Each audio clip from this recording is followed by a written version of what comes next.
Krishna Krishna, Krishna Krishna, Krishna Krishna, Krishna Hey.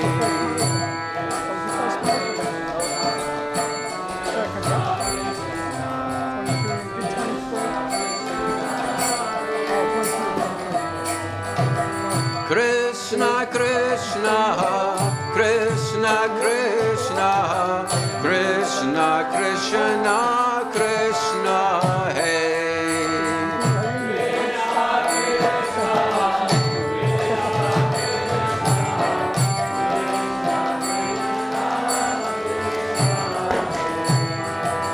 Krishna Krishna, Krishna Krishna, Krishna Krishna, Krishna Hey.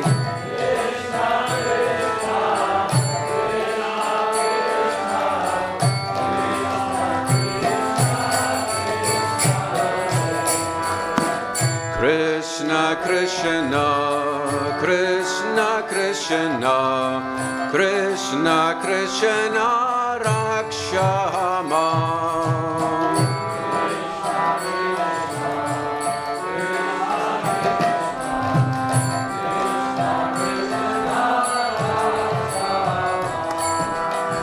Krishna Krishna, Krishna Krishna, Krishna Krishna, Raksha Mam.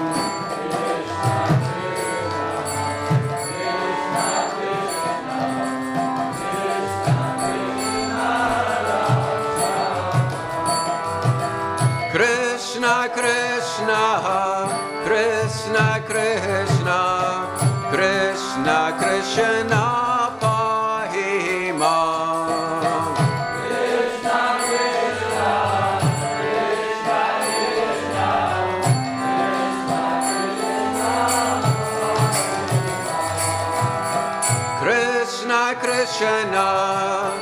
Krishna Krishna, Krishna Krishna, Krishna Krishna, Pahi Mam.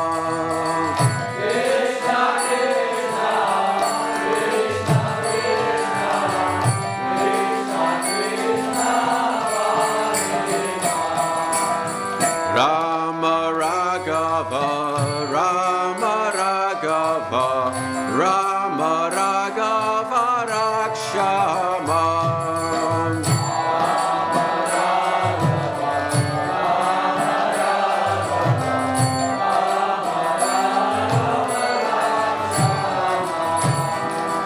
Rama Raghava, Rama Raghava, Rama Raghava, Raksha Mam.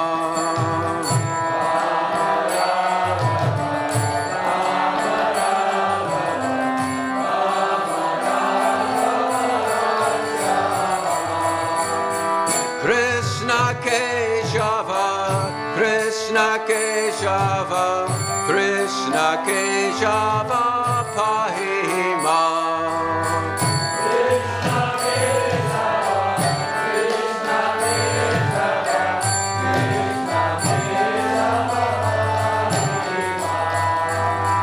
Krishna Keshava, Krishna Keshava, Krishna Keshava, Pahi Mam.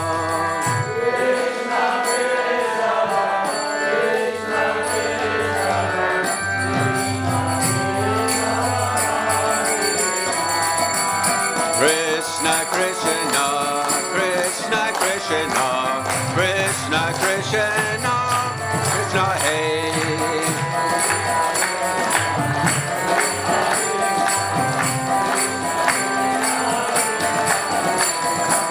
Krishna Krishna, Krishna Krishna, Krishna Krishna, Krishna Hey.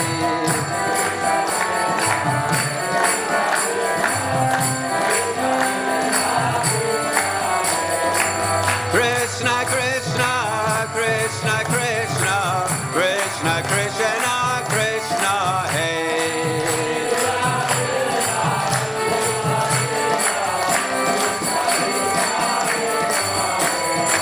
Krishna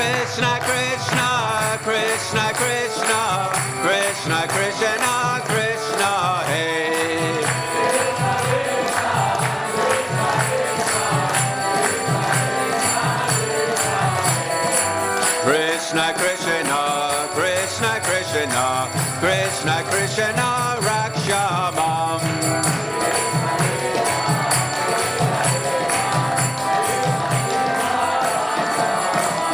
Krishna Krishna, Krishna Krishna, Krishna Krishna Rakshamam.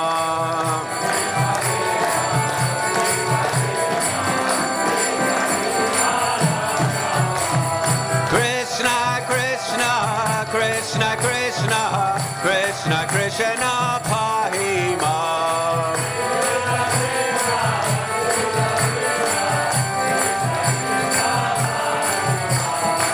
Krishna Krishna, Krishna Krishna, Krishna Krishna Pahima.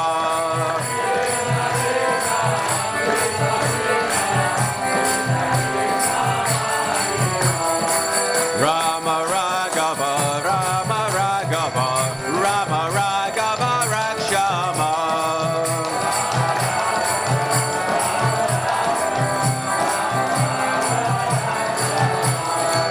Rama Raghava, Rama Raghava, Rama Raghava Rakshama.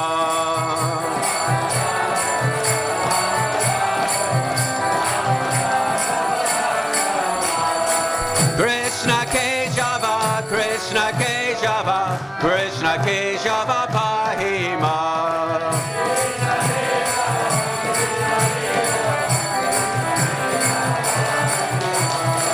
Krishna Keshava, Krishna Keshava, Krishna Keshava Pahima.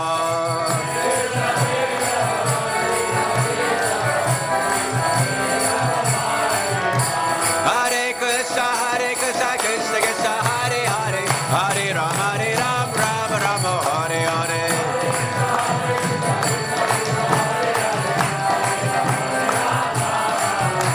Hare Krishna, Krishna Krishna, Hare Hare, Hare Ram, Rama Rama, Hare Hare.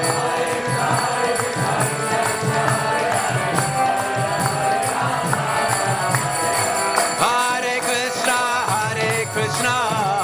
Krishna Krishna, Hare Hare, Hare Rama, Rama Rama, Hare Hare.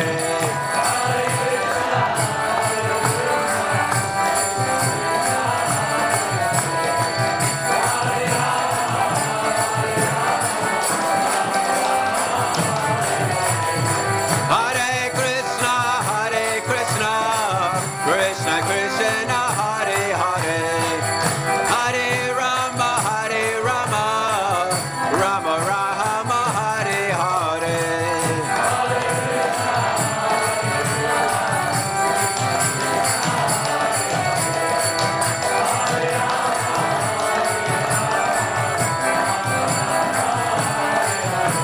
Hare Krishna, Krishna Krishna, Hare Hare, Hare Ram, Rama Rama, Hare Hare.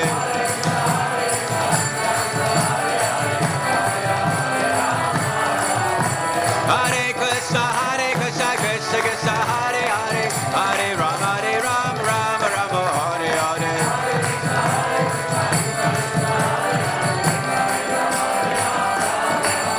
Jaya Radha Gokula Nanda, Radha Gokula Nanda, Radha Gokula Nanda, Shri Radhe.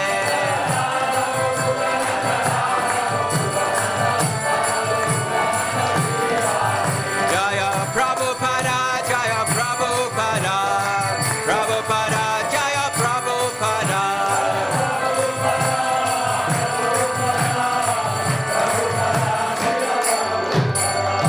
Jai Om Vishnupad Paramahansa Parivrajacharya Astotara Sada Sri Srimadis Divine Grace Abhai Charanaravinda Bhaktivedanta Swami Srila Prabhupada Ki Grantaraj Sri Caitanya-caritāmṛta Ki Samaveta Bhaktarinda Ki Nitai Gaur Premanandi. All glories to the assembled devotees. All glories to the assembled devotees. All glories to the assembled devotees. All glories to Sri Guru and Sri Gauranga.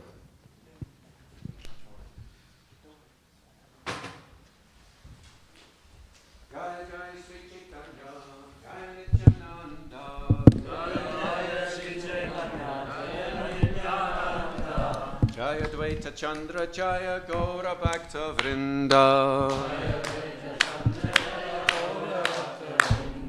Jaya Jaya Sri Caitanya Jaya Nityananda.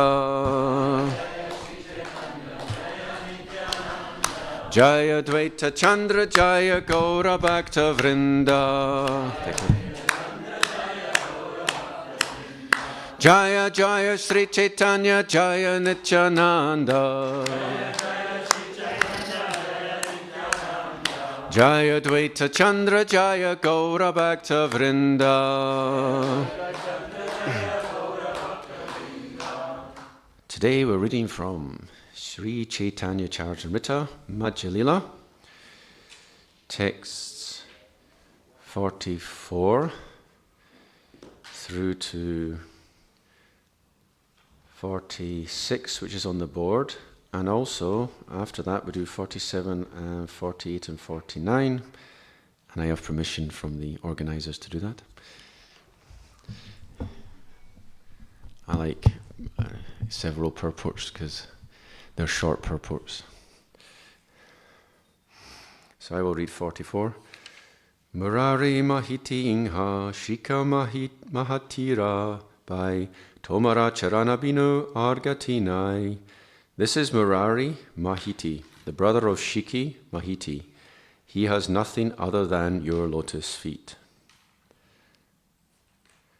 Just to know Shika Mahiti, as if you were in the class yesterday, Vrindavan Chandra gave a wonderful class, and he explained that Shiki Mahiti is one of the 3.5 very confidential servants, associates of the Lord. Who are the other 2.5? Swarup Damodar? Yes, and Madhavi, who is the sister of Shiki Mahiti. Yes, that's correct. Text number 45. Chandanishvar Simishvara Murari Brahmana Vishnudas Singha Jayi Tomara Charana. Here are Chandaneshvara, Singheshvara, Murari Brahmana, and Vishnudas. They are all constantly engaged in meditating on your lotus feet. And on the board, please repeat. Praha Raracha Mahapatra Ingha Mahamati.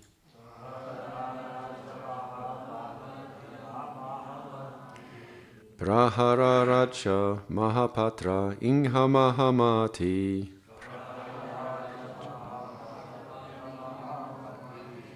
Paramananda Mahapatra Inghara Sanghati. Paramananda Mahapatra Inghara Sanghati. Praharacha Mahapatra Ingha Mahamati. Paramananda Mahapatra Inghara Sanghati.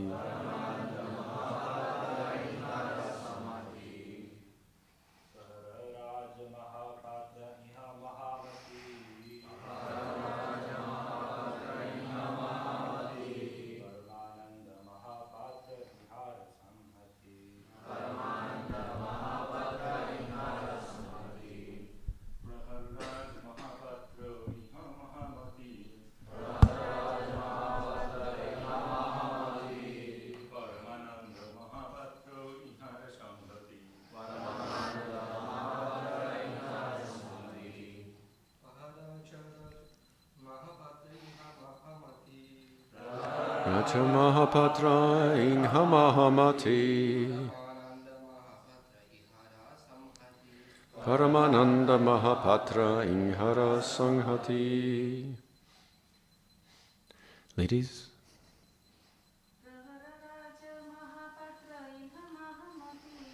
Parahara Mahapatra Ingha Mahamati. Paramananda Mahapatra Inghara Sanghati.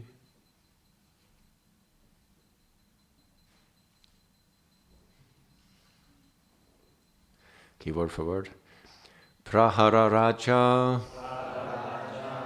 Praharaja, Mahapatra, Mahapatra, Ingha, this, Mahamati, very intelligent, Paramananda, Paramananda Mahapatra, Paramananda Mahapatra, Inghara, of him, Sanghate, combination. Translation. This is Paramananda Praharaja, who is also known as Mahapatra. He is very, very intelligent. Purport. Prahararaja is a designation given to Brahmanas who represent the king when the throne is vacant. In Orissa, between the time of a king's death and the enthronement of another king, a representative must sit on the throne. This representative is called Prahararaja. The Prahararaja is generally elected from a family of priests close to the king. During the time of Sri Caitanya Mahaprabhu, the Prahararaja was Paramananda Praharaja. There's always a crisis when someone in a position of authority leaves the office. We always have, we have the Prime Minister, we always have a Vice Prime Minister. In the United States, we have the President and then the Vice President. There's always someone in backup. In this universe, if there's not a qualified Lord Brahma, then Krishna steps in and takes that role. Text number 47. Esabha Vaishnavi Kshetrera Bhushana Ekantabhavi Chinti Sabi Tomara Charana. All these pure devotees serve as ornaments to Jagannath Puri. They are always undeviatingly meditating upon your lotus feet. Tabi Sabi Bhumi Podi Dandavatana Saba Alingila Prabhu Prasada Kariya. After this introduction, everyone fell to the ground like rods. Being very merciful upon them all, Sri Caitanya Mahaprabhu embraced each one of them. Henna Kali Aila Tata Bhavananda Roy Chariputra Sangi Podi Mahaprabhu Rapaya. At this time, Bhavananda Roy appeared with 4 of his sons, and all of them fell down at the lotus feet of Sri Caitanya Mahaprabhu. Purport. Bhavananda Roy had 5 sons, one of whom was the exalted personality known as Ramananda Roy. Bhavananda Roy first met Sri Caitanya Mahaprabhu after his return from South India. At that time, Ramananda Roy was still serving at his government post. Therefore, when Bhavananda Roy went to see Sri Caitanya Mahaprabhu, he went with his other 4 sons. They were named Vaninath, Gopinath, Kalanidhi, and Sudanidhi. A description of Bhavananda Roy and his 5 sons is given in Madhya-līlā 10, 133 to 134. Thus ends the purport. Prahararaja Mahapatra Ingha Mahamati Paramananda Mahapatra Inghara Sanghati. This is Paramananda Prahararaja, who is also known as Mahapatra. He is very, very intelligent.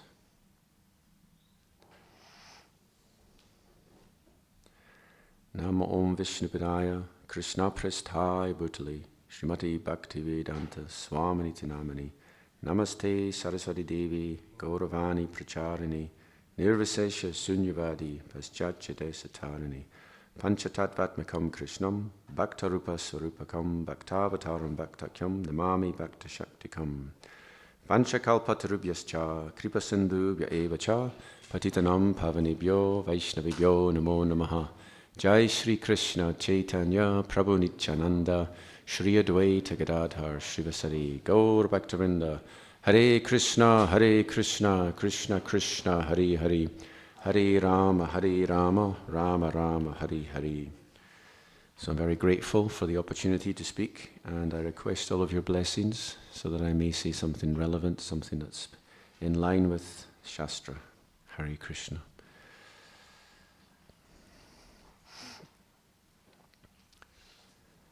So this chapter is called The Lord's Return to Jagannath Puri. So as we know, Jagannath Puri is that special place where the Lord chose to reside in the later part of his life, when he was absorbed in the ecstasy of Srimati Radharani. Actually, throughout his life, he was absorbed in this ecstasy, but it became particularly strong in Jagannath Puri. It is known as Vipralamba Kshetra, meaning it is the place where the Vipralamba Bhava, the mood of separation that Radha feels towards Krishna, is very, very prominent. So this place, Jagannath Puri, is where Lord Chaitanya, who is Krishna in the mood of Radharani, is feeling separation from Krishna. And Jagannath is Krishna in the mood of separation from Radharani. So it's a nice combination. We have Krishna in the mood of separation from Radharani, and Lord Chaitanya, who is in the mood of Radharani, feeling separation from Krishna. Now, Mahaprabhu, he has been traveling through South India, and he's not finished his travels, but he's decided to come back, at least for a while, and stay in Jagannath Puri. So where do you think Mahaprabhu needs to go? There's some special place that he's not been to yet. Where would that be? He's not going to stay in Jagannath Puri. He's going to leave again. Where's he going to go? Vrindavan, yes. The pastimes of Lord Chaitanya, a large part of them are based on his desire to go to Vrindavan and how he didn't manage to go at the appropriate time, but later on he finally succeeded in going to Vrindavan. That's his desire. Of course, it's the Lord's arrangement. Everything is by... He's known as Leela Purushottam, Krishna. All Leela is under his control. So it is not a... When we make plans, they don't always happen, and we get frustrated. The Lord appears to be like us, at least as Lord Chaitanya, because he has plans and they don't always come to fruition. Now in the verse from yesterday, Pradyumna Mishra is mentioned. He's an interesting personality. He's also known as Nrsingananda. And Mahaprabhu gave him that name. Why? Because Lord Nrsingadev resided in his heart. And in meditation, Nrsingananda, he was creating a jeweled path to Vrindavan for Lord Chaitanya to walk along. And in his meditation, he was building this road, and he gets to a place called Kanai Natashala, and his meditation breaks, and he realizes Mahaprabhu will not go to Vrindavan on this occasion. His meditation had broken, and true to form, that's exactly what happened. So this Nrsingananda, or Pradyumna Mishra, he's a very exalted personality. Now, here's a question for you all. And if there's any pundits in the audience, you'll be able to get it. Srinivas is sleeping. Srinivas, I'm going to ask you, I'm joking. He's not sleeping, he's just got his eyes closed. He'll know the answer for this. So the Lord's mercy manifested in three ways. Generally, it manifested as what's known as Sakshad. Sakshad means the Lord directly manifested. But he manifested in other ways. Anyone know the other ways? There's two other ways. We have someone knows, but he's trying to remember. Come on. Okay. Sakshad means direct manifestation. Then there's Avesh, means the Lord enters into a person. So, for example, Nakula Brahmachari, he's given an example of Avesh. The Lord was present in the body of Nakul Brahmachari. So he exhibited certain extraordinary ecstasies because Mahaprabhu had entered his body. And there's a third manifestation of mercy, and that's Avirbhav. Avirbhav means the Lord manifests before a person or a group of people, even though he's not actually present. He may be somewhere else in India, but he manifests. So it said, Sachira Mandire, Nityananda Nartani, Shrivas Kirtani, Raghava Bhavani. These are the four examples of the Avirbhav manifestations of the Lord. So what that means is, for example, the Lord is residing in Jagannath Puri, But he's also present, Sachira Mandire, in the household temple of Sachimata. So she would offer food to the deity, and the Lord would personally be the present. Nityananda Nartani, whenever Lord Nityananda was dancing, the Lord was personally present. And Srivas Kirtani, in the kirtans at Srivas's house, the Lord was present. And Raghava Bhavani, so who's Raghava Pandit? Raghava Pandit and his wife, Damayanti, so they used to make these wonderful sweets, and Raghava Pandit would bring these sweets to Lord Chaitanya. Was it him or somebody? Either he brought them himself or he sent a messenger. I can't remember which. So Raghava Bhavani means in the house of Raghava Pandit, the Lord was personally present. So the mercy of the Lord can manifest like that. Now Pradyumna Mishra, who's mentioned in yesterday's class, he's another example of Avirbhava. The Lord personally manifested to him. And Prabhupada in one purport says, Lord Nrsingadev personally used to speak to Pradyumna Mishra, or Nrsingananda as he was known, you see. So that's the mercy of the Lord. So what's the mood of this particular part of Madhya-līlā? It's a mood of the associates of the Lord are feeling separation. They've had a little bit of association of Mahaprabhu, and then he's travelled through South India, and they're feeling deep separation. Now that the Lord has come back to Jagannath Puri, naturally they're very anxious to see him. So where is the Lord residing? Anyone know? Kashi Mishra's house, yes. So Kashi Mishra is very fortunate. He counts his blessings that he has the privilege of hosting Lord Chaitanya. So who arranged this? Sarvabhauma Bhattacharya. So remember, Sarvabhauma Bhattacharya, he was a very, very prominent scholar and Mayavadi who then converted by the association of Mahaprabhu. He converted, and he was, if you like, the leader at Jagannath Puri. Even before he met Mahaprabhu, he was a great scholar, so he was in charge of the temple. So he's organizing. It's interesting, he's gone from being a Mayavadi to being the person, the Vaishnava that's organizing the arrangements for Mahaprabhu. This is wonderful. So he arranged, and why did he choose Kashi Mishra's house? There's two reasons given. One is it's secluded, and the second is it's close to the Jagannath temple. So if you notice Mahaprabhu's Leela, it's all about his tasting of mood. He needs to have associates who can facilitate his tasting of mood. For example, Ramananda Roy would speak beautiful poetry to enhance Mahaprabhu's mood of separation from Radharani. Swarup Damodar, he was like he was screening to see who would get to see Mahaprabhu. He didn't want anyone unqualified to spoil the mood of Mahaprabhu. We have this example of a Bengali poet. He thought he was great.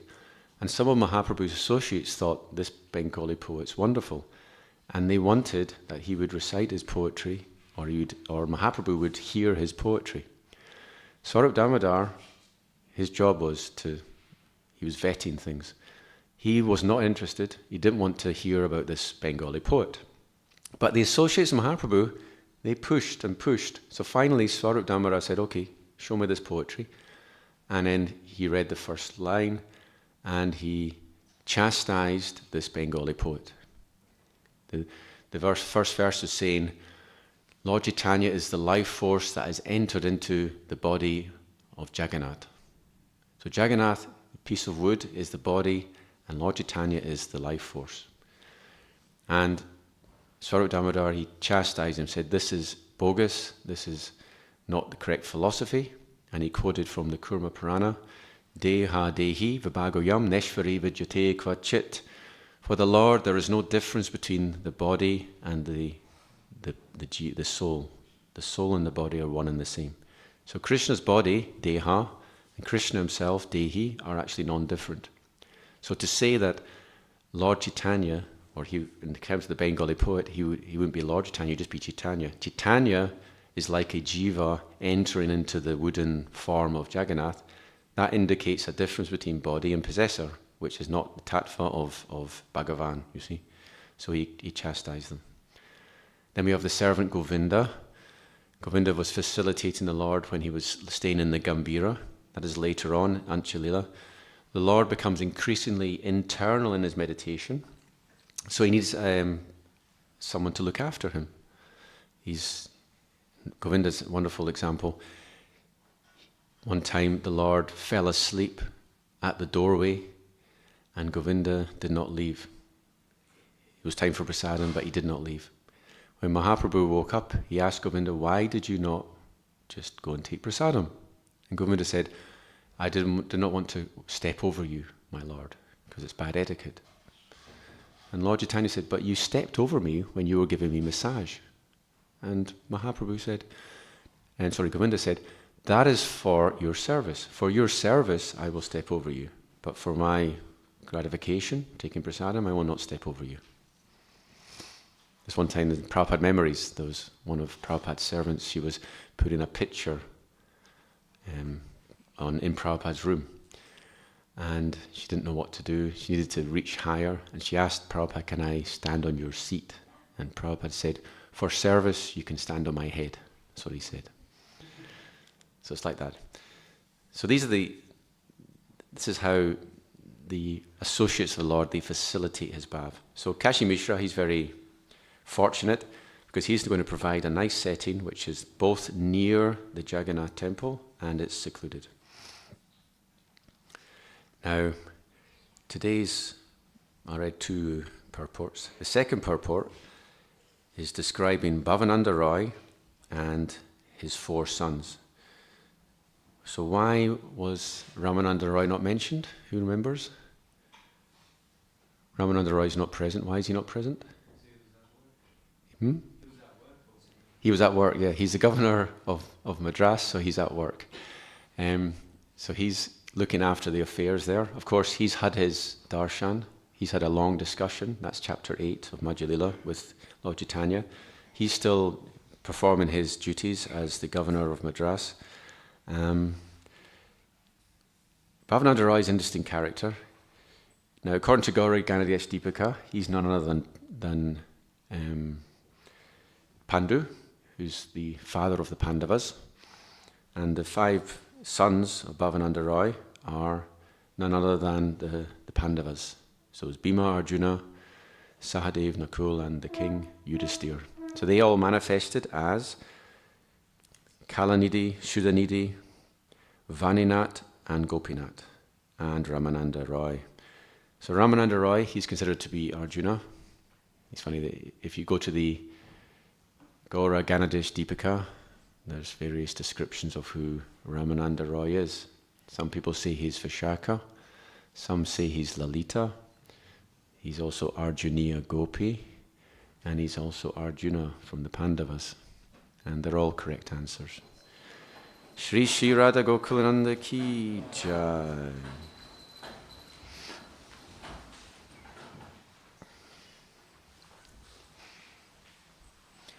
Later on in this chapter, there's going to be an interesting statement made by Bhavananda Roy, which stands out. I remember reading this about 10 years ago, and I was thinking that's quite an amazing statement.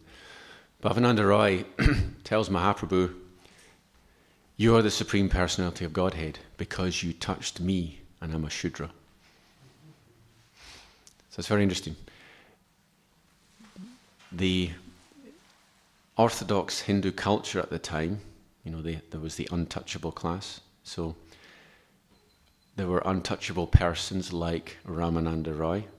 So he's actually said to be in the Karana class, which is a Kayasta class, Kshatriyas, who are also sometimes referred to as Shudra class.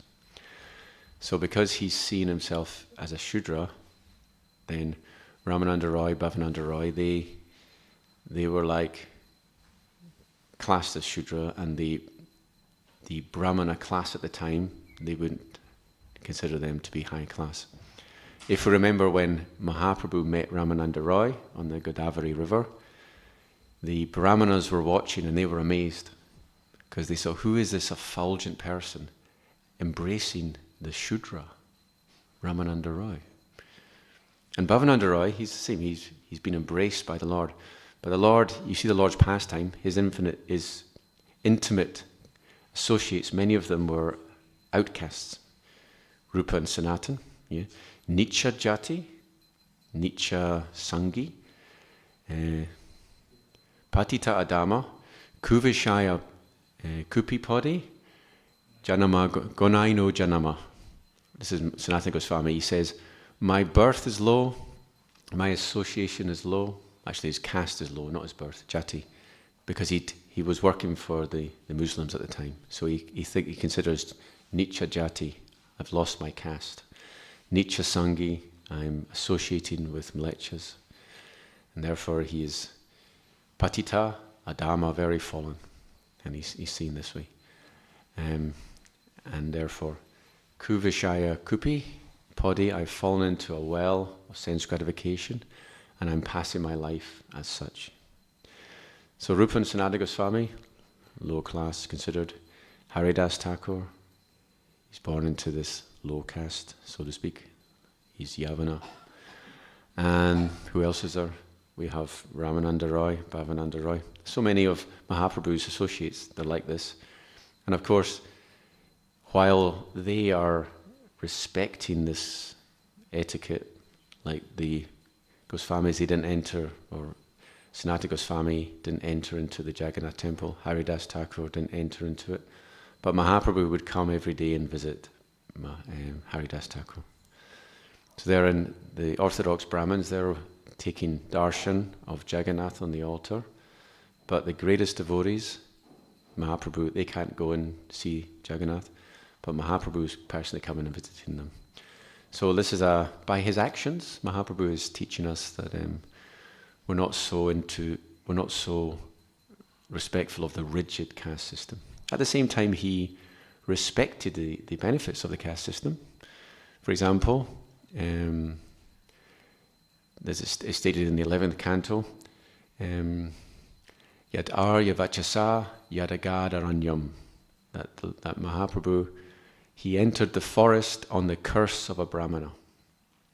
Remember, there was one Brahmana who was not allowed to take part in kirtan, and he was very angry. Therefore, he cursed Mahaprabhu that he wouldn't have any material happiness. So, in order to uphold the dignity of the Brahmin class, the Lord accepted this curse and made it come true. And how did he not have experienced material enjoyment? He took sannyas. He renounced material life, and Yadagaranyam went to the forest. So before I gave class, I was singing Krishna, Krishna, Krishna, Krishna, Krishna, Krishna, Krishna, hey. So Mahaprabhu would sing this when he was traveling. I thought it was very appropriate because on Monday, just past Monday, we had the wonderful installation of Ram Lal in Ayodhya. So I thought we'd sing a bit of Rama Raghava, Rama Raghava, Rama Raghava, Rakshamam. It's nice. Of course, Mahaprabhu can enjoy all rasas. What does Rama Raghava mean to Mahaprabhu? I don't know. Does it mean Lord Ram? Does Raghava mean the Lord of Love, Krishna? Does Ram mean Radharaman? I don't know. Maybe it could mean actually Lord Ramachandra. For example, before Mahaprabhu was speaking with Ramananda Roy, he went into ecstasy at a Nrsingadev temple. So the Lord has experienced all kinds of moods. Sometimes he's in the mood of Balaram, sometimes he's in the mood of Durga, he gets into the mood of Hanuman, etc. But if you actually study the pastimes of Lord Chaitanya Mahaprabhu, these different moods that he goes into, that's in the earlier part of his pastime. But towards the later part, when he ends up residing permanently in Jagannath Puri, then you won't find these other moods coming because he's increasing his mood of separation from Radharani. Radha Bhava Jyoti Suvalitam Naomi Krishna Swarupam. He's experiencing this wonderful taste, and he has to do it there. If he goes to Navadvip, there's all these other rasas going on. He has his parents, he has his friends, but he wants to only concentrate on the mood of Radharani. If he goes to Vrindavan, it's interesting, the effect of the holy dham of Vrindavan makes him turn into Krishna. His mood is Radharani, but then he becomes more in the mood of Krishna when he's residing in Vrindavan. So Madhavananda Prabhu, I was listening to one lecture, he explained that at Imli Tal, now Imli Tal is a place where Krishna sat and he started adopting the complexion of Radharani in separation. When Mahaprabhu went there, he started turning blue. Lord Chaitanya started turning blue. And he realized, if I want to properly relish this Radha Bhav, I can't do it in Vrindavan, because this is my home as Krishna, and this is affecting me. So I mentioned before, Vipralamba Kshetra is the place, Jagannath Puri, specially for Mahaprabhu to taste this Vipralamba Bhav. And if you actually study Jagannath Puri, it actually is another Vrindavan. There are certain features that are present in Vrindavan, which are also present in Jagannath Puri. And although externally it looks like the Lord is being worshipped in opulence, which he is, as Jagannath, but Jagannath, the actual mood, there's a Vrindavan mood is also there. So the Gaudiya Vaishnavas, when they go to Jagannath Puri, they're experiencing something different. They're experiencing this Vrindavan mood. Whereas other people who are maybe not Gaudiya Vaishnavas, they will experience the opulence of Jagannath, and they'll be in that mood. However, as Krishnadas Kaviraj says, Aishvarya Shatila Premi Nahi Mora Prita. Yeah? When we worship Krishna, or worship the Lord in Aishvarya, he's not ultimately satisfied. So we're very fortunate that we've been given this path, the Raga Marg. Mahaprabhu's come to teach Raganuga Bhakti ultimately, and we are very fortunate that we have this opportunity that we can actually enter into an intimate relationship with the Lord, free from the conceptions of awe and reverence. And that will come in due course of time. Srila Prabhupada is very clear on this, that it's not something that we should artificially imitate, it's something that will happen naturally within. So if we do our nice practice of sadhana, it will actually happen. And there's one time, an interesting story, Pladnanda Maharaj explains this, that he once wrote a letter to Prabhupada. Now he hadn't been in the movement very long, so he asked Prabhupada, how does Bhav turn into Prema? So Prabhupada, he wrote back on gave him some other advice, and he said, regarding your question, how does Bhav turn into Prema, you should cut your fingernails, he said. In other words, he's saying, if you want to get these elevated, you want to know these elevated topics, then you have to perform your sadhana very nicely. Cleanliness is next to godliness. Cleanliness is godliness. If we want bhav, we want prema, then we have to make sure that we cut our fingernails, we have shower, we get up early, we go to Mangalarti, we do all this, we chant our 16 rounds, etc., etc. And we follow the loving exchanges. It's interesting. If we had never come across the actual ISKCON society, we wouldn't know how the culture is set up. If you gave someone the Bhagavad Gita, they wouldn't be able to figure out what we Hare Krishnas do. If you give someone the Bhagavatam, they probably won't figure out either. But if you give someone the Caitanya-caritāmṛta, they read the Caitanya-caritāmṛta, then they know what the Hare Krishnas do. Because Caitanya-caritāmṛta is all about chanting, dancing, and honouring prasadam. So many pastimes of Caitanya-caritāmṛta are all about this, which is exactly what we do in our society. And we chant Haribol. Where do you find Haribol in the verses of Bhagavad Gita or Srimad Bhagavatam? You don't find it there. So the culture that ISKCON is modelled on, it's the culture that comes from Caitanya-caritāmṛta. So devotee association is very, very important. And it said, Eka Bhagavata Bada, Bhagavata Shastra, Ar Bhagavata Bhakta, Bhakti Rasapatra.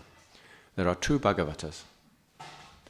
Last Monday, Srila Prabhupada was giving class recorded class in the temple room, and he was explaining the meaning of Bhagavatam. This book is called, the Bhagavatam is called Bhagavatam because it's discussing the two Bhagavatas. Krishna, he's Bhagavata, and then the devotee is also Bhagavata. So if you take shelter of any of these Bhagavatas, you serve either of those Bhagavatas, then you will attain all perfection.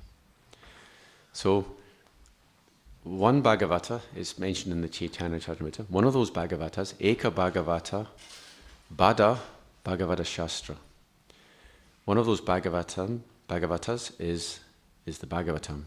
Nityam Bhagavata Sevaya, you serve the Bhagavatam. The other one is Bhakti Rasa Patra, which means the devotee in whose heart all the mellows are being churned. So we need that association in order to enter into the deeper meaning of the book. See, these books are out of this world, literally. So then the question is, why do we not have such a strong taste to read? Part of the reason is because we haven't entered into it. And partly the greatest way, the easiest way to enter into it is to have the good fortune to associate with someone who has already entered into it, who can then explain the scriptures based on their own realization and their own taste. You see? So it's a very deep topic, and if we don't understand this point, then the pastimes of Lord Chaitanya are hard to understand. For example, this section is really about devotees coming to meet Lord Chaitanya. They're all meeting him, and it's like, okay, why are we discussing devotees meeting Lord Chaitanya? But you have to understand that there's some very, very deep spiritual, emotional exchange going on when the devotees meet Mahaprabhu. And if he's been traveling for several years, that makes it even more ecstatic. Actually, the beginning of this chapter, Krishnadas Kaviraj, he winds the clock back a little bit and describes what happened at the time that Lord Chaitanya left Jagannath Puri. He went traveling. At that time, King Prataparudra, he went to Sarvabhauma Bhattacharya and said, there is a very wonderful person, I want to meet him, this Lord Chaitanya. And Sarvabhauma Bhattacharya said, you're right, he is a wonderful person, however, he's taken sannyas, so he is not going to want to associate with you because you're a king. It's not easy to get his association. So, and at that time he also said to King Prataparudra, and also he has just left Jagannath Puri and now he's traveling. And King Prataparudra said, why did you let him leave? You should have kept him here. And Sarvabhauma Bhattacharya said, he's the Supreme Personality of Godhead. I can't make him do anything. He's Svatantra. And the word Svatantra means he's completely independent. What is the opposite word to Svatantra? What's the word for it? Dependent. Paratantra, yes. So we're jivas, we're paratantra, we're dependent on the Lord. I once saw a meme on Facebook. It said, if you want to make the Lord laugh, tell him your plans. We all make plans and they never happen because the Lord, he's perfect. He knows what's best for us. Trust his plan. You may decide to make a plan, it's not going to happen. Krishna's plan always happens. I mentioned that Mahaprabhu looks like his plans are being thwarted. He's trying to go to Vrindavan, that's his longing, but actually that's just a leela.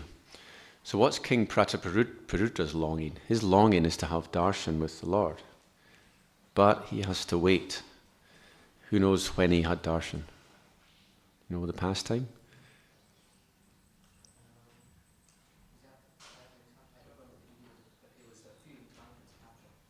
Yeah. It's explained in chapter 14 of Madhya-līlā. After the Ratha Yatra, the Lord rested in the Jagannath Vallabha gardens, and by a pre-arranged plan, the King Prataparudra took off his opulent clothes and dressed as a Vaishnav. The word Vaishnav Vesh is used in the Caitanya-caritāmṛta. is sometimes a point of discussion. Is there such a thing as Vaishnava dress? We won't go into that here. Anyway, he's described he dressed as a Vaishnava, and the Lord was lying there, and then King Prataparudra started to chant the Gopi Gita. It's from the 10th canto. And then he got to the verse, Tava-katam-ratam tapta-jivanam kavibiriditam kalmasapaham shravana-mangalam shrimad-atatam bhuvi-grinantiye burida-janaha. The gopis are wonderful. The gopis are preachers. They sing to those who are afflicted by material distress, who are burning, then your kata, they're talking about Krishna. Krishna kata is going to soothe them. This Krishna kata is spoken by the great sages. It's Shravana Mangalam is all auspicious. And in Burida means the magnanimous people. We should all try and become Burida. We have to give our lives to serving the Lord. Etavaj janmasa palyam dehinam ihadeshu prana artha diya vacha shreya acharanam sada. Krishna tells the gopis, the highest welfare you can do, the highest thing you can do is to devote your life to the service of others. Pada artha diya vacha, with your words. This is pada. Pada artha. Sorry, pada means, what does pada mean? Prana, sorry. Prana, your life. Prana, artha, your wealth. Diya, your intelligence. And vacha, your words. So this is the purpose of life, and this is Krishna's instruction. So we should actually follow this. This is, I think it was part of the Prabhupada Marathon that was prana, artha, diya, vacha was written somewhere. I saw it in one of the notices. So how do we give our life? Well, we used to say, just give this one life to Krishna. You know, we shouldn't be scared. And ISKCON is now how old? Over 50 years old. In the early days, people were a lot more fanatical, which had its advantages and disadvantages. There was a lot of burnout. People would leave. It's like a revolving door. I mean, it still is in some sense. But there was a certain level of ecstasy that some of the devotees would get because they really, really tried to surrender in ways that we don't even try. So in those days, it was common to say, just give this one life to Krishna.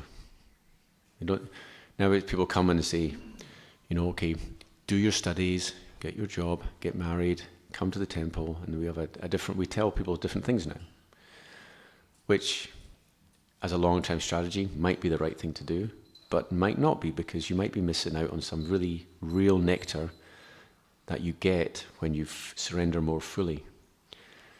In the old days in ISKCON, the brahmachari ashram was respected, properly respected. And after a while, they said they're fanatics, and they started taming the brahmacharis. Now they're more low-key, and behind the scenes they're not so loud. They're not preaching their give up, don't get married. We don't hear that so much now. But there's pros and cons. So prana, if you can give this one life to Krishna, then Krishna will undoubtedly reciprocate. Yoga kshemam vaham yaham, that's his promise. So we give our life to Krishna. Artha, give our wealth. Prabhupada is very strict. He said, for members of our society, you should give 50% of your wealth. Now, I've had discussions with devotees about this, and they say to me, that means after all your expenses, everything else, all your food, everything else, whatever's left, you give 50%. But I read Prabhupada's statement where Prabhupada said, regardless of how much you earn, you should give 50% of that to the movement. So which associate Mahaprabhu was very poor, but also was always giving? Kolavecha Sridhar? Kolavecha Sridhar, he's just a poor banana leaf. He's selling banana leaves. Kolavecha, or kola. Kola means banana. Kolavecha Sridhar. So he's very poor, and the Lord would haggle with them. And he would still, even though he was very poor, he would always make sure he gave in charity, like this. So regardless of how much wealth you have, you should always try and give 50% to spreading Krishna consciousness. So prana, artha, diya, use your intelligence. Like the Bhagavad Gita, Krishna says, those who read the Bhagavad Gita, who study this conversation, they are worshipping me with their intelligence. So when we study scripture, we're using our intelligence, prana, artha, diya, and vacha. When we spread Krishna consciousness, when we speak to people, we tell them about Krishna, then that is vacha. We're using our minds, our words in the service of Krishna. So Krishna tells the gopis, prana, artha, diya, vacha, shreya acharanam sada. It is the highest welfare activity. It is the greatest thing you can do for yourself and do for others. So in the same way as the gopis, they were saying the same thing. They're in the Gopi Gita. They're saying, Bhuvi grinantiye burida janaha. The magnanimous people, they're always spreading your glories. So when King Prataparudra, he sung that verse, which is the 7th verse of Gopi Gita in the 10th canto, Mahaprabhu just lost it completely and he just stood up and embraced King Prataparudra. So the king finally, after yearning to have the association of Mahaprabhu, finally his moment came. And then later on, Mahaprabhu goes to Vrindavan. He has his moment where he approaches Vrindavan, his ecstasy increases and increases, and finally Mahaprabhu goes to Vrindavan. So we all have these desires, and we should have the same. We should have desires in our Krishna consciousness that we really want fulfilled. If we desire something, that's a sign that we're hankering for the right thing. Now, desire and association, this whole section, Madhya-līlā 10, is really about the Lord and the Lord's associates having nice interactions after years of separation. We think of separation in Krishna's pastime. Krishna leaves Vrindavan, and then the residents of Vrindavan are feeling separation from Krishna. But actually we have this separation of the devotees of Jagannath Puri. They're feeling separation from the Lord. So the Lord will continue his travels, and then he'll return. And when he returns to Jagannath Puri, that's it. It's over. He's now going to really get even more deeper into meditation. It's actually the final 18 years of his life. He said that the Madhya-līlā is the 6 years where he's traveling. Then the Antya-līlā, that's the 18 years where he then resides in Jagannath Puri without leaving. And in that time, at first, he's still very much spreading the Yuga Dharma, Harinam Sankirtan, going to the temple regularly. But as the pastime progresses, he becomes even more eternal, and he spends more time in states of madness in the Gambhira, and he's listening to the poetry of Ramananda Roy, and he doesn't need to spread the Yuga Dharma anymore because it's already been done. As Advaitacharya said to him, rice is no longer selling in the marketplace. You know? In other words, he said, you've actually completed your mission of spreading the holy name. And it was shortly after that that the pastimes of Lord Chaitanya were then wound up. So who knows the first verse of Chaitanya Bhagavat? Describes Gauranitai as the Sankirtan fathers. Yeah. Ajanu Lambata Bhujo Kanakavadata Sankirtanaika Pitarao Kamalaya Taksho Vishvambarao Dvijabaro Yugadharma Pala Vande Jagat Priyakaro Karunavataro. Beautiful verse. Let's go through this verse. It's a wonderful description of Gauranitai. The first statement, Ajanu Lambita Bhujao. So if you know Sanskrit language, the ending au is for the jewel. Because there's two of them, all the words are ending in au. So this first phrase, Ajanu Lambita Bhuja, means someone whose arms extend down to the knees. So when I stand up, my hands go down halfway between my hip and my knees. But Gauranitai, longer arms, and they extend down to the knees. There's a phrase, a very exalted personality is someone, according to physiognomy, is someone who measures 4 cubits in breadth and in height. So what that means is, if you take the hand, the measurement of the hand, 4 of those sideways, that represents the span of their body, and 4 upwards represents their height. So someone who has that measurement is known as Nyagroda Parimandal. So it said that Mahaprabhu was Nyagroda Parimandal, which must mean he had very big hands, because 4 spans of the hand to make the distance from one arm to the other, and height. So he's approximately 7 foot tall. So imagine how long his arms were if they spread out 7 foot in total. So the Gaur Nitai, they're Ajanu Lambita and then Kanakavadatau. They're golden in complexion. Sankirtanai-kapitārau, they're the fathers of the Sankirtan movement. Kamalaya-takshau, they have beautiful lotus eyes. Vishvambarau means they are maintaining the universe. So we think of Lord Chaitanya as Vishvambar, but here Lord Nityananda is also Vishvambar.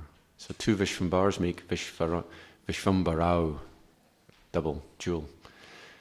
Vishvambarau, Dvijavarau, best of Brahmanas.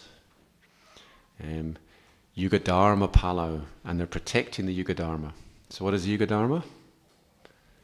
Harinam Sankirtan, chanting, yes, chanting the Hare Krishna mantra. Hare Krishna, Krishna Krishna, Hare Hare, Hare Rama, Rama Rama, Hare Hare. And I often mention this. Kali Yugi Yugadharma Namara Prachar. There's another aspect to the Yugadharma, and that's Prachar, which means propagation. So taking that meaning, you may not be chanting Hare Krishna, but you may be spreading Krishna consciousness. That is also Yugadharma. Kali Yugi, Yugadharma, Namara Prachar. How to spread the holy name? If you distribute Prabhupada's books, you're spreading the holy name. That is Namara Prachar. Therefore, that is also Yugadharma. You see. So going back to this verse from Chaitanya Bhagavat, Vishvambarau, Dvijavarau, Yugadharma Palau, Vande Jagat Priya Karau. So Jagat Priya Karau means he's the benefactor of the universe. The wonderful, the material life is all about scarcity. There's a wonderful verse in the 10th canto describing the autumn season. And it said that when there is abundance, the capitalists are morose. You see? Imagine imagine the earth provides all the fruit and vegetables that's required. Then no one needs to go to work, because you can eat what the land brings, you just eat. So the capitalist likes scarcity, because the capitalist can capitalize on that. That's why they're called capitalists, right? They capitalize on scarcity, and therefore when there's a shortage, they can sell at a large price. So when the earth provides, like Satya Yuga, the earth naturally provides, seeds. It's said that in Kali Yuga, fruits are mainly seed and not enough flesh. But in Satya Yuga, it's mainly flesh, and the bad bit is hardly there. Mahaprabhu manifested these mangoes. He grew a mango tree, and the mangoes, they had no seed, it was just pure pulp. So in Satya Yuga, it's like that, therefore there's no need for economic development. So scarcity means we have to work hard. So why did I say that? I was talking about Vrindavan in the autumn, how the capitalists were morose. So why did I mention it? I've lost my thread. Anyway, I was going to say. Oh yes, Jagat Priya. I was describing how the lords are benefactors of the universe. So what I was going to say is, when you tap into spirituality, then there are no losers. There's no scarcity. Everyone benefits. So it said, Dira Dira Priyajanau, that the Goswamis were dear to everyone. They were so pure that even if someone was a ruffian, just by their association, they would benefit. They would feel enlivened. So spiritual life is like you're turning on the tap, all this nectar is flowing from the spiritual sky, and it's unlimited. So there's enough for everyone to get nectar. But in the material realm, there's scarcity. So material life means scarcity, spiritual life means everyone benefits. You see, it's like that. So therefore, when Gaura Nitai, they are spreading the Krishna consciousness movement throughout every town and village. Nitai, he's doing it where? Bengal, like Bangladesh. Nitai, he's going in, that's his particular service to Lord Chaitanya, to spread the Yuga Dharma in that particular area. And Mahaprabhu's doing it through South India. Wherever he goes, he's doing it.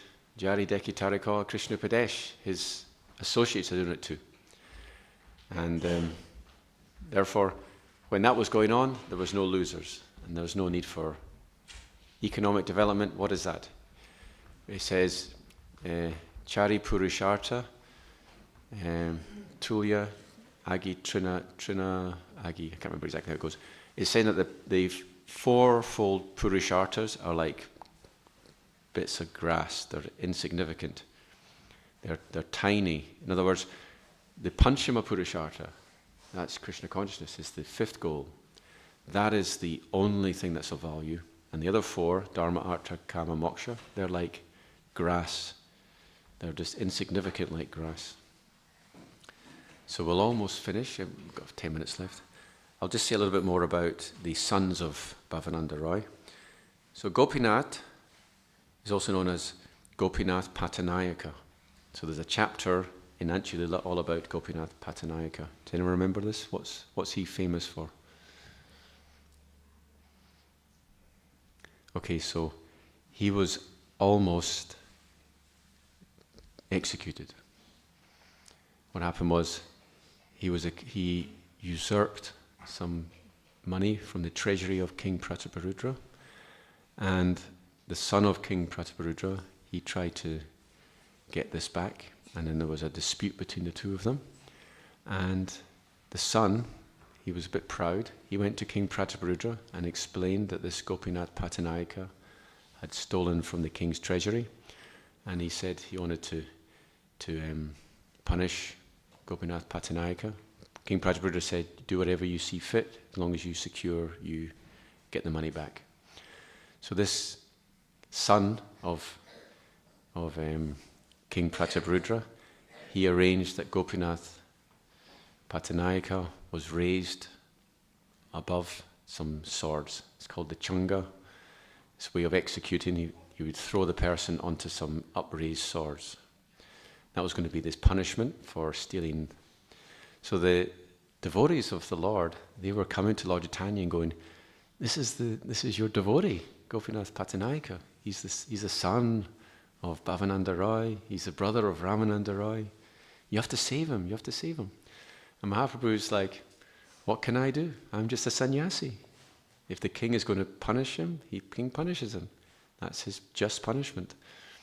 And it's funny, interesting, because King Prataparudra, he's also a great devotee of the Lord, but it's his son who's arranging to execute the Gopinath Patanayaka. So you have the devotees, and there's all this politics going on amongst devotee community. One set of devotees, another set of devotees. It's kind of really hard to understand what's going on here. Of course, Mahaprabhu, this is all a lila. By his arrangement, he arranged for someone to approach King Prataparudra and explain, Gopinath Patanayaka, he's a devotee of the Lord, and he's about to be executed. And King Prataparudra said, look, I never wanted him to be executed. I just wanted to secure to get the funds back, So he was taken off the changa and he lived. So Krishna's pastime, it's all about people getting killed, right? Krishna's killing, cutting people's heads off. But in the Mahaprabhu's Leela, the killing is done through another way. We kill what? We don't kill the person, we kill what? We kill the demonic spirit. Yes. So the pastimes of Lord Chaitanya are all about killing the demonic spirit. So it said, Krishna Varnam, Tusha Krishnam, Sangapangastra Parshadam, Yagyai Sankirtana Praya, Yajantihi Sumedasaha. That in this age of Kali, those who are really intelligent, they perform the Sankirtan Yagya, Yagyai Sankirtana Praya, and as a way to worship the Lord who appears, Krishna Varnam, in the Tvisha Krishnam. He's not blackish in complexion, he's golden in complexion. and he appears Sango Pangastra Parshadai with his confidential associates and his astra. So I've asked this before, what is the astra of Lord Chaitanya? I mentioned there's no death sentence in the Caitanya-caritāmṛta. People aren't getting their heads cut off. So what is the astra? Krishna's beauty, correct. And there's 3 answers. That's one of them. Krishna's beauty. The idea here is Lord Chaitanya is so beautiful, just by seeing him, your demonic spirit would just disappear and you become a devotee. So that was the weapon of beauty. Beauty is a weapon, as the women know, right? When woman wants to get what she wants, she can use our beauty as our weapon. What are the other weapons? 2 other weapons. Astra doesn't just mean beauty. Lord Chaitanya's weapons, anyone know? Mercy? Mercy? Wasn't what I was thinking, maybe it's there. The holy name is the astra. The holy name will destroy the demonic spirit within the heart. And the third answer is given. Srila Prabhupada gives these answers. The third answer, the associates of the Lord are his astra. In other words, his mission is to spread Krishna consciousness, and his weapon is his associates. So we all have the opportunity to become an astra of Lord Chaitanya. Does that sound like a good idea? Shall we dedicate ourselves to becoming one of the astras of Lord Chaitanya? Just think how much mercy we will get, how we will please the Lord. Because I remember Bhagavata Shrai used to live here, and he used to say, the pastimes of Lord Chaitanya are still going on. We are living in the modern day pastimes of Lord Chaitanya. And if we think of that, then we can be Lord Chaitanya's astra. Astra. Astra, not astra, astra. Astra means weapon. Shastra means weapon. Shastra means the law book. So both these words come from the shash dhatu, which means to control, to chastise. So there's 2 ways you can control a person. You can control, if they're intelligent, they are controlled through shastra. The law, they read the law book and they follow. And if someone doesn't want to follow the law book, then shastra, weapon, you use punishment to make them follow, you see. But they all come from the term, the shash dhatu, which means to discipline. Like we have the word shishya, means someone who voluntarily undergoes discipline. You see? And then we have shiksha, words like that. Anyway, I've said enough. Thank you all for your patience. Appreciate your patience, and thank you to those listening online. So if I'll just finish by giving you your homework. So your homework is to memorize the 3 types of mercy that the Lord showed. Shakshat, direct manifestation. Avirbhav, he manifested even though he wasn't personally present. And Avesh, entered into the body. So the Lord's mercy manifested in these 3 ways when he was present on the earth. Shri Caitanya-caritāmṛta ki jai, Srila Prabhupada ki jai, Nitai Gaura Pramana. Haribo.